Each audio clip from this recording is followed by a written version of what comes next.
So it's my pleasure to welcome Heloise Weber and Aliya Abbasi to talk about their article, Poverty is Not Another Culture, Against the Right of Children to Work to Live. Heloise Weber is Senior Lecturer in the School of Political Science and International Studies at the University of Queensland. Heloise is interested in questions of inequality and justice and development, and her recent publications include Colonialism, Genocide and International Relations, which is in the 25th anniversary edition of the European Journal of International Relations, her critical analysis of the strategic development goals in world development. And she's the co-author of Philip McMichael of the 7th edition of Development and Social Change, A Global Perspective. Aliya Abbasi is an assistant professor in the Department of Governance and Public Policy at the National University of Modern Languages in Pakistan. And Aliya's recent publications include Politics of Development in Pakistan, from Post-Independence Modernization Project to Vision 2025 in the Journal of South Asian Development. And their co-authored recent article in Review of International Relations is Open Access. And in the article, they look at, or they advance an argument against a right of children to work to live, which has become a kind of argument about how children should have a right to work to live in order to ameliorate poverty. And the article critiques Eurocentric perspectives that advocate for child labor, and it substantiates the argument by drawing on the case of Bolivia, where child labor, or the legal age for child labor, was lowered, but then this decision was later reversed. It's a fascinating case study, actually. The article demonstrates the link between neoliberal development and a rapid increase in the number of children forced to work to live. And I think it makes a powerful case for abolishing child labor and upholding the right of children and families to live in dignity. So welcome, Heloise and Aliya. I'm looking forward to talking about the article. Perhaps we could start with just the sort of the before the article and the question about what led you to write about the topic. How did you become interested in the debates around the right of children to work? Sure. Aliya, is it okay I go first? Because there's a nice way to hand over to you. Yeah. So Martin, a key focus of my research has always been in the field of critical political economy, politics of development, poverty and inequality, injustices. And within this, I've also had an interest in human rights, or the politics of human rights and development, but really coming to this from the idiom of a post-colonial thinking. So Upendra Bakshi, Siba Grovagu, Robbie Shilliam, Guminda Brahma, and so on. And Bolivia was also a case example. Bolivia is the case that we're looking at in detail, but that was also a case example of my PhD thesis on the politics of microcredit and poverty. So it's been a kind of, site of experimentation for a while. But taking these interests further really is because of Aliya and working further to look at children and children or childhood studies, destitution and child poverty is because of Aliya and working with her on a thesis on Aliya. You could probably say more on children and destitution. Yeah. Picking up on Heloise, my PhD thesis was basically on the rights and deprivations of destitute children in street situations. So obviously I worked under the supervision of Heloise. And we used to have these long discussions about, how to develop this sort of better understanding about this global recognition of children's rights through, for instance, 1989 United Nations Convention on the Rights of the Child, which is one of the most ratified conventions of the UN history. And this continuous prevalence of destitute children and their families in street situations in the context of developing countries. So we came across with this perspective in debates about child labor and children's rights, which actually supports and advocates for children's right to work. and especially in the global south and in developing countries where poverty is more prevalent. So that developed into a collaboration on the question of child labor. And we found this position quite problematic on several accounts at several levels, as we discuss in our article. And so this is how we started working on this article.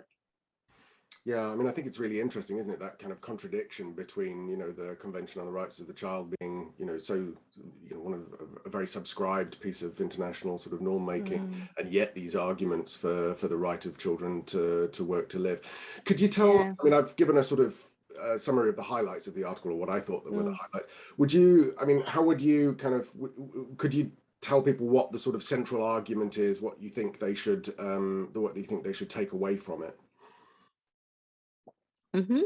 So one of the key argument is that there is no justification for a case for a right for children to work, to live.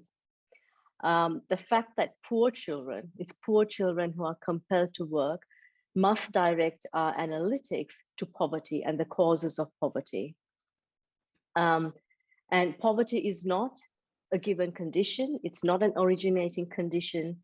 Rather, modern poverty, to quote Ashish Nandi, is an outcome of development processes, modern poverty and destitution. Hence, we develop a critical analysis of a relational and analytic to think about development and poverty relationally. And on this basis, or through this perspective, we show that the two arguments for a case for children to work, to live, one is that it's culturally contingent, and the other is really motivated from a misunderstood conception of a stadial thinking of development. So thinking in terms of stages. And they kind of come together by some cultural relativists actually, you know, holding the premise that it's an imposition to, you know, it's an imposition to ask developing countries to uphold rights, right? Universal rights. Because of culturally different reasons, or they are not developed enough. And both these arguments are misplaced and problematic. Misplaced because it's a problematic conception of development. If you think about development relationally, then the whole stadial understanding, the stages logic, is dispelled. And a stadial understanding of development serves to justify unequal relations. So back to the point that it's only poor children. And in fact, as I was rereading the article today, you probably got the same thing too, Aliya. You know, I can't remember who it is, but he actually says, well, you know, poor children don't have the rights of middle class, don't have the entitlements of middle class children, not in those words, right? And this is a way of normalizing destitution, normalizing class relations, and normalizing capitalist development through exploitation. And the other assumption, Martin, is that, you know, this notion that you're imposing rights, actually, you know, notions and sensibilities of rights, as Siba Grovergue and others, and, you know, Abbasi have, you know, rendered throughout the years, is that within other cultures, there have been really, really important, inclusive, non-divisible conceptions of rights in compared to the Western human rights doctrine, which has this hierarchical framing of rights. So I'm thinking here of, you know, Siba Grovergue's work on Haiti and the Haitian Constitution, which was dedicated to the orphaned, dispossessed, and illegitimate children. And there is actually, you know, wonderful case example that Robbie Shilliam in his latest book, Decolonizing Politics, writes about. And if I may just take 1 second with this, you know, he goes back to the oath of the Mande hunters that has been orally recounted since 1222. And the oath asserts that both hunger and enslavement must be banned. While the oath is supposed to apply to Mande peoples in particular, it is proclaimed for the ears of the world, of the whole world, and I quote. So yeah, these are the core points that the article expresses, and of course, making a strong case in defense of abolishing child labor. Aliya, is there anything you'd like to add at that stage? Yeah, just the point that we really need to, you know, emphasize the differential experiences of poor children. Like Heloise said, that there is this perspective that they don't have the privileges of, middle class children. Why? These are the children in developing countries, and not every child works for survival in the context of developing countries. So this really pushes us towards, seeing and finding out what are those power relations, unequal power relations, and what is this politics of development that is pushing millions of children towards child labor. Yeah, I actually think that's, that comes across very powerfully, that it's only poor children that people make the argument for a right to work, and that this is based on a notion of kind of individual choice under conditions where individual choice is not necessarily present. Absolutely. Sorry, Martin. No, it's just compulsion, and to miss, let's leave our ethics for aside. It's our ethics, and I'm not disarticulating my ethical premises from my politics, but analytically, to not see that it's poor children, right? To not make poverty their referent. And if they do, they're still, they're silent on the link between development and poverty. Now, it might be that some people, it's not intentional in some cases, those who make an argument for universal rights, but the fact that they don't see the link to engage with political economy, I think, is really what when the Abbasi calls an incomplete account of rights, leads to an incomplete account of rights. Yeah, and I think that's very important to recognize. I wonder, could you just tell us briefly, you mentioned there sort of the relationship between sort of development and poverty and so on. The paper sketches out a relationship between sort of neoliberalism, poverty, and child labor. I wonder, could you just quickly sketch that out for people watching? Sure. Aliya, do you want to, or shall I? Yeah, you please go ahead, Heloise. So the case example we use is Bolivia, and it's exemplary because it was one of the first countries to have a structural adjustment program in 1980. As I said before, it was the first also to experiment with microcredit schemes. And this was a way of disciplining those who took to the streets to protest against the denial of their entitlements. So what happened in the context of structural adjustment programs was the privatization, liberalization, the undercutting of subsidies, and so on. And this pushed millions of families previously who were probably not in destitution into destitution.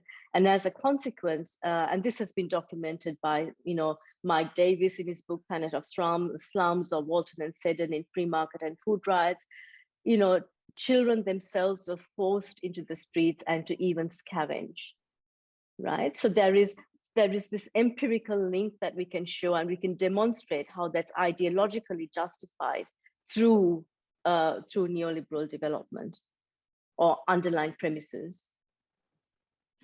Yeah, and I think the article brings out strongly the way in which child labour then becomes a way of mitigating this impoverishment and immiseration. Absolutely.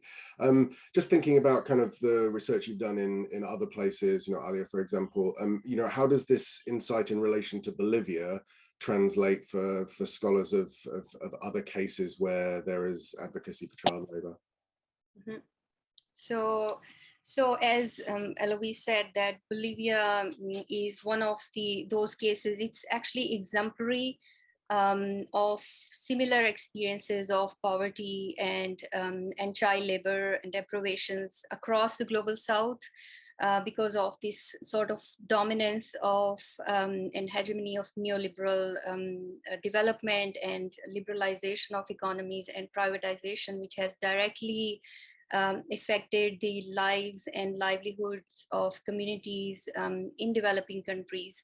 So these global crises of development really show us how children, especially children from impoverished and underprivileged backgrounds, get affected and suffer disproportionately from poor health prospects, poor quality of education, very poor living conditions and standards.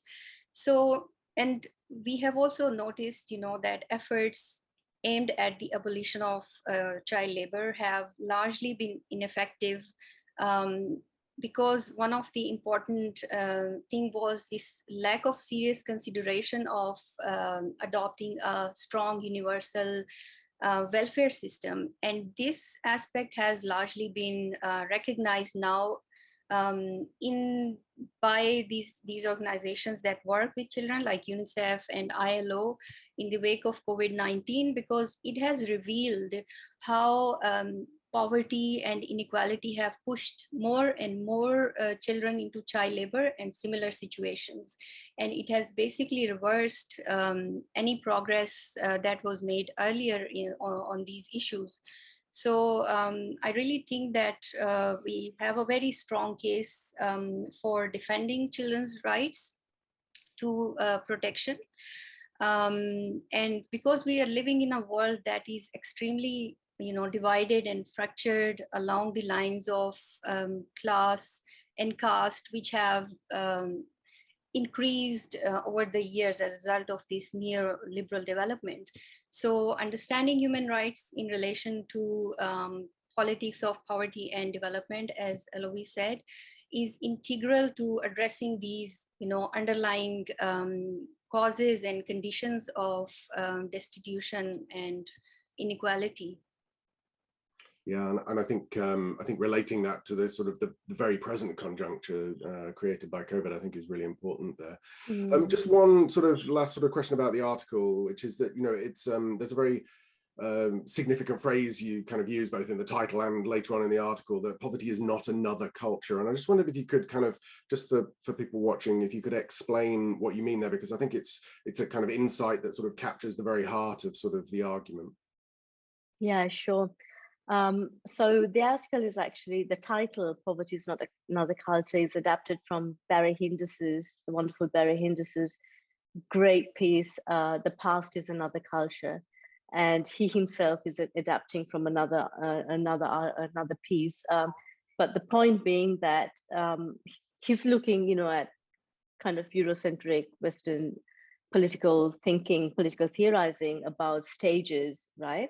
Stages logic, and the fact that the framing of other people and other cultures as somehow being in the past, as being backward and having to catch up, etc. And I have found that really, really compelling and powerful, in the way he renders this, but also the critique is powerful. And to me, there was, a similar resonance with the way in which arguments are being put forward about, somehow developing countries, categorized as developing, have to catch up before you can actually have equality and justice, totally missing the point that even the whole framing of catching up is a colonial logic, and not everyone in these countries are actually destitute. So there's a class angle, a political economy of inequality that is, denied in these framings. Again, maybe unintentionally, maybe because it's lack of knowledge, I don't know, or sometimes it's an acceptance that somehow this is inevitable. Well, poverty is, and modern destitution is not inevitable. Even Amartya Sen, who we reference in the article, he's by no way a radical, but he has argued that you don't need high GDP, using examples, to have welfare. So that's the kind of background. Yeah. Aliya, did you want to? Yeah, I Aliya, think that, yeah. I was also thinking you could share your experience. You came back from Pakistan and you were saying to me how, children's destitution had increased. Yeah. Yes. So my PhD research included a very extensive field research component as well. And I lived in Australia only for 5 years, and before that in Europe for a year or so. And I went back to Pakistan, and it's really hard to, if you buy something from a shop outside, and it's hard for you to eat, because there are so many poor people and families, and there are unborn children, their mothers are carrying them. There are newborns, 4 years old, 5 years old, they are on the streets.